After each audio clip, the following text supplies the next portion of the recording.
부실 수사 논란을 빚었던 삼례 3인조 강도 재심 청구인들에게 무죄가 선고됐습니다. 재판부는 위로의 말을 건네며 사과했습니다.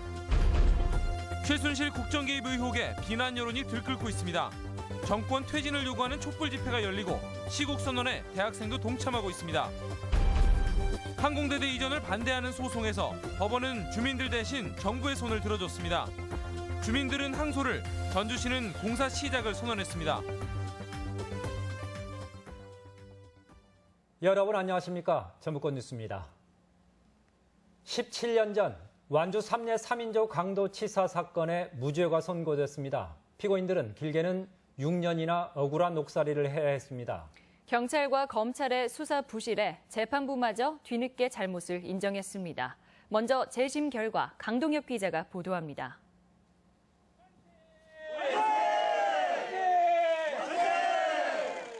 삼내의 한 슈퍼에 침입해 70대 노인을 숨지게 하고 금품까지 빼앗아 유죄가 확정됐던 37살 임명선 씨 등 3명에게 무죄가 선고됐습니다.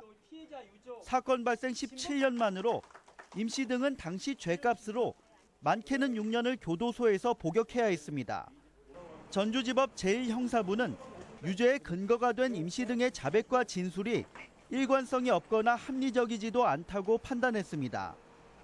특히 범행 도구와 빼앗은 돈의 액수가 바뀌거나 열려있던 대문을 도구로 따고 침입했다는 진술 등을 근거로 들었습니다. 이런 가운데 검찰이 재판 과정에서 제출한 증거만으로는 이들의 범행을 인정하기 어렵다고 밝혔습니다. 재판부는 당시 법원이 이들이 자백에 이르게 된 경위를 면밀히 따졌어야 했다며 잘못을 인정했습니다. 법원은 지난 17년 동안 정신적, 육체적 고통을 겪은 피고인과 그 가족에 대해서 깊은 위로와 유감을 표명합니다. 마음의 짐을 벗은 임 씨 등은 시민들과 기쁨을 나누기도 했습니다. 무죄라 선고받았으니까 돌아가신 아빠도 좋아하실 거고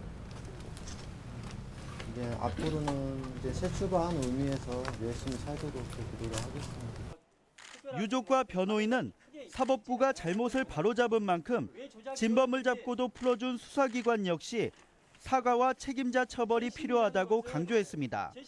왜 조작이 이루어졌는지, 왜 이 사람들이 17년 동안 억울함을 풀지 못했는지에 대한 명백한 어떤 해명이 있어야 되고 반성이 있어야 된다고 생각합니다. 검찰은 항소 여부를 고민하고 있지만 진범임을 자백한 인물이 나타난 데다 사법부가 전향적인 판결을 잇따라 내놓아 이의를 제기하기는 쉽지 않아 보입니다. MBC 뉴스 강동엽입니다. 삼례 3인조 강도치사 사건은 부끄러운 공권력의 민낯을 그대로 보여주는 사례입니다. 역시 재심이 진행 중인 익산 약촌 오거리 살인사건 결과에 따라 수사기관에 대한 쇄신 요구는 한층 거세질 전망입니다. 계속해서 유리용 기자입니다.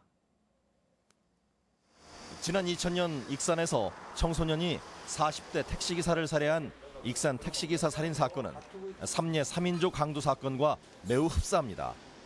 우선 재심 청구인들이 경찰의 강압 수사를 폭로했다는 점입니다. 익산 택시기사 살인죄로 복역한 최 씨는 경찰의 불법 체포와 가혹 행위를 주장하고 있습니다. 이는 삼례 강도치사 사건의 피고인 임 씨 등이 조사 과정에서 경찰의 구타를 당했다고 밝힌 것과 다르지 않습니다. 진범 추정 인물에 대한 수사가 흐지부지된 점도 같습니다. 삼례 사건은 1년 뒤 범행을 구체적으로 진술하는 3인조가 부산에서 잡혔지만 풀려났고, 익산 살인 사건도 경찰의 자백까지 한 인물을 검찰은 무혐의 처분했습니다. 제가 도저히 이해할 수 없는 것은 이 사건을 검찰이 언제 조사하냐 하면 3년이 지난 2006년도입니다. 3년간 기다린 것이 적절하다고 생각하십니까? 법원도 재판에서 문제점을 제대로 확인하지 못했고 수사기관은 매번 문제가 없다는 입장을 내놓곤 했습니다. 하지만 해명과 달리 재판 과정에서 재심 청구인들의 주장을 뒷받침하는 자백의 문제점이 드러났습니다. 어머니를 죽인 사람에게 내가 고맙다고 인사를 했습니다. 국가가 진범보다 못한 나라일 수가 있겠습니까? 시민단체들은 검찰과 경찰이 잘못을 인정하고 진지한 사과가 필요하다고 강조합니다. 수사기관이 피해자의 인권을 보호하는 조치들을 만들어내고 그런 조치들이 실제로 시행이 될 수 있도록. 연이어 불법적인 공권력의 민낯이 드러나면서 사법당국 전반의 쇄신 노력이 절실해 보입니다. MBC 뉴스 유룡입니다. 전주 항공대대 이전 반대 행정소송에서 주민들이 패소했습니다. 전주시는 곧바로 공사 재개 방침을 밝혔지만 주민들은 공사 반대 활동을 이어가겠다는 계획입니다. 이경희 기자가 취재했습니다. 항공대대 도도동 이전을 반대하며 서울행정법원에 소송을 제기한 주민들이 패소했습니다. 법원은 공청회 절차가 무시됐다거나 환경영향평가 시기가 잘못됐다는 등의 주민 주장을 받아들일 수 없다고 판시했습니다. 전주 조촌동과 김제 백구, 익산 춘포 지역 주민들로 이루어진 항공대대 이전 반대 대책위는 즉각 반발했습니다. 자세한 판결문이 나오는 대로 주민 협의를 거쳐 항소할 계획입니다. 주민들은 좀 이해 못하는 부분이 많고요. 네. 주민들이 좀 주장했던 내용들이 전혀 좀 받아들이지가 않았거든요. 항소는 하려고는 해요. 반면 전주시는 공사가 지연되면서 사업 비용이 늘어난 만큼 당장 공사를 시작한다는 방침입니다. 또 주민들과 대화도 계속 이어가겠다고 밝혔습니다. 인근 주민들이 소외되지 않도록 그 상생 발전 방향들을 서로 협의해서 같이 추진해 나갈 그런 계획입니다. 육군 항공대대는 에코시티 개발로 이전 지역을 물색해오다 지난해 10월 국방부로부터 사업계획 승인을 받았습니다. 해당 마을인 도도마을은 전주시와 이전에 합의했지만 인근 지역은 소음 피해와 재산권 침해를 주장하며 소송을 제기한 상태입니다. 2심 판결에도 불구하고 주민들의 반발은 여전해 항공대대 이전은 난항이 예상되고 있습니다. MBC 뉴스 이경입니다. 박근혜 정권 퇴진을 요구하는 도민들의 분노가 촛불로 타오르고 있습니다. 시국선언에 동참한 도내 대학가에서는 연대와 투쟁을 선언했습니다. 보도에 김하연 기자입니다. 전주 풍남문 광장이 정권 퇴진을 요구하는 수많은 촛불로 가득 채워졌습니다. 시민들은 속속 드러나는 최순실의 국정 개입 의혹에 상실감을 넘어 분노를 나타냈습니다. 비선 실세의 국정농단에 국가에 대한 신뢰와 자존심이 바닥까지 추락했다며 불만은 정권을 향했습니다. 시민들은 성역 없는 수사와 함께 박근혜 대통령 퇴진 등을 요구하고 나섰습니다. 좀 배신감도 들고 가만히 학교에 앉아있을 게 아니라 좀 저희가 먼저 찾아봐야 된다는 그런 생각도 들었고 어떤 문제점들이 있었는지가 정확하게 밝혀지고 그 밝혀진 것에 대한 분명히 책임을 지는 것들을 대학생들도 강의실 밖으로 나왔습니다. 시국선언에 동참한 학생들은 권력은 국민으로부터 나온다는 민주주의에 대한 배움이 무너졌다며 허탈감을 드러냈습니다. 삼포세대, 금수저, 흑수저론 등 현실 문제로 신음해온 20대는 최순실의 딸 정유라의 특혜 의혹을 강하게 비판했습니다. 건강한 노력의 대가를 배웠던 우리에게 지금의 대한민국은 배신감을 안겨줬다. 특권과 비리가 통하는 사회를 보고 있다. 대학가 시국선언은 전북대와 전주대 등지에서 동시다발적으로 진행됐습니다. 다음 주 원광대 총학생회가 시국선언에 나서는 등 최순실 게이트로 촉발된 정권의 퇴진 요구는 지역 전반으로 확산될 전망입니다. MBC 뉴스 김하연입니다. 주말과 휴일 전라북도 지방은 기온이 큰 폭으로 떨어져 쌀쌀한 날씨를 보이겠습니다. 내일 낮 최고 기온은 11도에서 14도의 분포로 평년보다 6, 7도가량 낮겠으며 일요일에도 13도에서 16도로 쌀쌀한 날씨가 이어지겠습니다. 전주기상지청은 아침 최저 기온이 5도 안팎으로 떨어지는 등 일교차가 10도 이상 벌어지겠으며 다음 주 목요일쯤부터 평년 기온을 되찾을 것으로 전망했습니다. 주말부터 기온이 뚝 떨어진다고 하는데 이럴 땐 연탄만한 온정도 드뭅니다. 올해는 가격까지 올라 더 걱정인데 학생들의 연탄 나눔 현장이 있어 취재했습니다. 한범수 기자입니다. 전주 한옥마을 뒤편의 한 마을. 앞치마를 둘러맨 고등학생들이 쉴 새 없이 연탄을 나릅니다. 익숙치 않은 고된 일이지만 어려운 이웃과 함께할 수 있다는 생각에 입가에는 절로 웃음꽃이 핍니다. 힘들긴 한데 이렇게 나르면서 보람도 느끼고 어려운 이웃분들을 도울 수 있으니까. 학생들의 도움으로 배달된 연탄은 창고 안에 차곡차곡 쌓이고 홀로 추운 겨울을 맞아야 하는 할머니는 걱정을 한시름 덜었습니다. 아유 뭐 어떻다고 말할 수 없이 감사합니다. 정말 연탄 안 떼주시면 여기서 살 수 없었을 거예요. 도내에서 연탄 지원을 필요로 하는 에너지 빈곤층은 4천여 세대.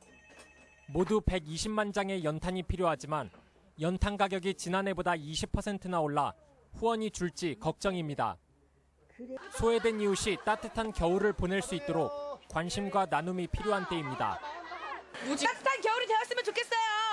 MBC 뉴스 한범수입니다. 민간 임대주택사인 부영건설의 전주시장실 항의 방문이 논란입니다. 전주시는 이틀 전 부영건설 고문 2명이 약속도 없이 김승수 시장을 찾아와 시장군수협의회에서 발언한 악덕이라는 단어가 부당하다며 언론사 기사에서 빼줄 것을 요구했다고 밝혔습니다. 그러나 김 시장은 부영이 지은 임대아파트가 2년 만에 하자가 260건을 넘고 임대료도 매년 500만 원씩 인상한 것은 시민 정서에도 맞지 않는다며 요구를 거부하며 질타했습니다. 오늘의 간추린 뉴스입니다. 제13회 익산 천만송이 국화축제가 중앙체육공원에서 개막했습니다. 시민이 행복한 품격도시 익산을 주제로 다음 달 6일까지 열리는 국화축제는 황금쌍용과 미륵사지 석탑 등 천여 점의 작품이 전시돼 관람객들의 눈길을 사로잡을 것으로 기대됩니다. 전주 남부시장 야시장이 개장 2주년을 맞아 기념 행사를 마련했습니다. 남부시장 야시장은 2년 전인 지난 2014년 10월 31일 개장해 매주 금, 토 이틀간 운영돼 왔으며 3년 연속 우수시장으로 대통령 표창을 받았습니다. 제14회 인라인 마라톤 대회가 내일부터 이틀간 전주시 일원에서 열립니다. 이번 대회에는 국내외 국가대표급 선수와 동호인 4천여 명이 참가하는데 마라톤 대회가 열리는 일요일에는 전주 종합경기장과 성모병원, 월드컵 경기장까지 도로가 전면 통제됩니다. 태조 어진을 봉안하는 행렬이 이번 주말 재현됩니다. 태조 어진 봉안 행렬은 조선 숙종 때의 봉안 행렬을 재현하는 것으로 노송광장에서 팔달로를 거쳐 경기전 안에 태조의 어진을 모시는 행렬이 2시간가량 펼쳐집니다. 간추린 뉴스였습니다. 무역협회 전북본부에 따르면 지난 9월 도내 기업 수출은 4억 9천만 달러로 전년 대비 26.3%가 감소했지만 국제 경기 침체 영향을 받는 선박과 자동차를 제외하면 오히려 지난해보다 23.7% 성장했습니다. 특히 대중국 수출을 보면 화장품과 비누, 치약이 2배 이상 증가했고 해조류와 합성수지 수출 증가도 두드러졌습니다.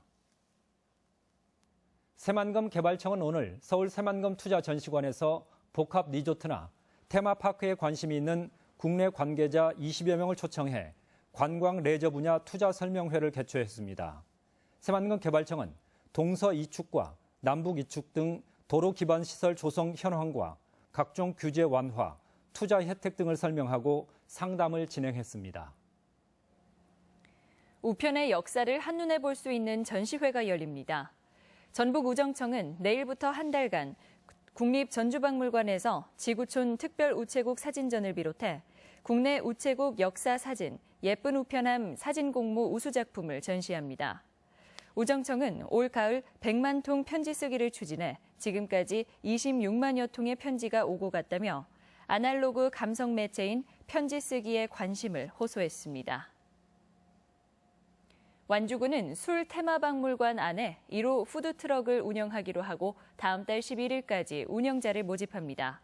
신청 자격은 완주군민 가운데 만 19세 이상, 29세 이하의 미취업자나 생계, 주거, 의료급여자가 대상이며 허가 기간은 2년입니다. 남원시가 귀농 귀촌인이 임시로 거주하면서 농촌 생활을 체험할 수 있는 체제형 가족 실습 농장을 조성합니다. 남원시 운봉읍에 조성되는 이 농장은 주택 10동과 공동 창고, 개인별 실습 농장 등을 갖출 예정이며 내년까지 공사를 마치고 2018년부터 운영됩니다. 남원시는 농촌 생활을 미리 겪어보고 귀농 귀촌을 결정할 수 있어 실패를 최소화하고 주택 구입비 부담도 덜 것으로 보고 있습니다. 군산시는 오늘 주한 중국문화원과 중국문화예술공연과 전시를 정기적으로 개최하는 데 합의했습니다. 군산시와 주한 중국문화원은 지난해부터 지속적으로 국제 교류를 추진해왔으며 이번 합의를 통해 중국 내 23개 성을 대표하는 예술 공연과 전시회를 군산에서도 접할 수 있게 됐습니다. 전북권 뉴스였습니다.